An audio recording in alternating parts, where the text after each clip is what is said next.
Hey, Rosie Chua here. Okay, today talking about New York. I don't normally talk about New York or super anti-gun states. I tend to focus more on states that are going from good on the Second Amendment to bad, or middle of the road to New York level basically. But sometimes I'll take I'll take the time to talk about a really anti-gun state such as New York. That's what I'm doing today. It's no surprise that New York has some wild gun control.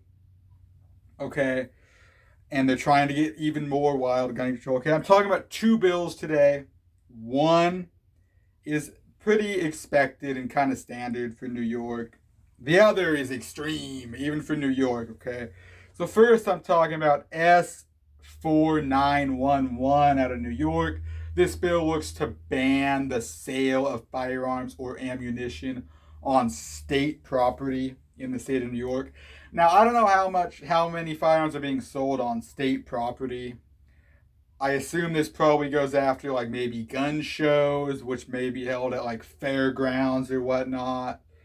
I assume this is probably targeting that. I don't know.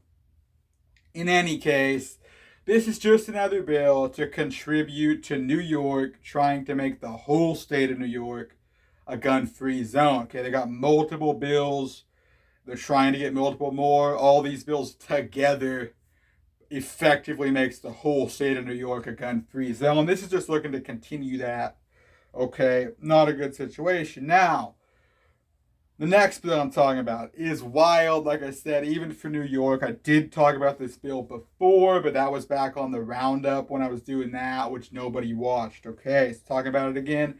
This bill is going to be S929. Okay, that looks to prohibit or limit, rather, the purchase of assault weapon ammunition to two times the capacity of the firearm per every 120 days.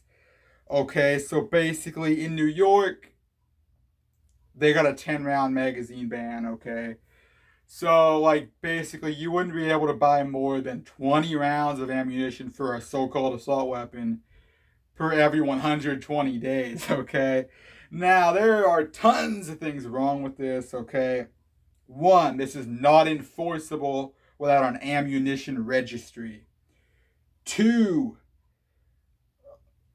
assault weapon ammo doesn't exist. First of all, assault weapons don't exist either, but I know what they are referring to as assault weapons, okay? They don't take a particular type of ammo, right? There's so called assault weapons chambered in 9mm, most common handgun round. There's so-called assault weapons chambered in 308, very common hunting round that you might find in, a bolt-action rifle or whatnot. It's not a particular ammo type, so that doesn't make sense. Clearly written by somebody who doesn't know anything about firearms, okay? So that bill is wild, even for New York, based on that. Okay, both these bills have been introduced, and that is it at this time, okay? Will they probably pass? Probably. This is New York. If you live in New York, be aware of it. Still doesn't hurt to make your voice heard and oppose these bills, right? Anyway, that's all I really wanted to say on this. I just want to talk about these two bills. Pretty extreme situation out of New York, okay? That's all I really have to say on this, though, okay? So let me know in the comments anything you have to say on this situation, okay, or anything else. I want to continue seeing videos on my channel. Go and subscribe. Other than that, I'm getting out of here. Goodbye.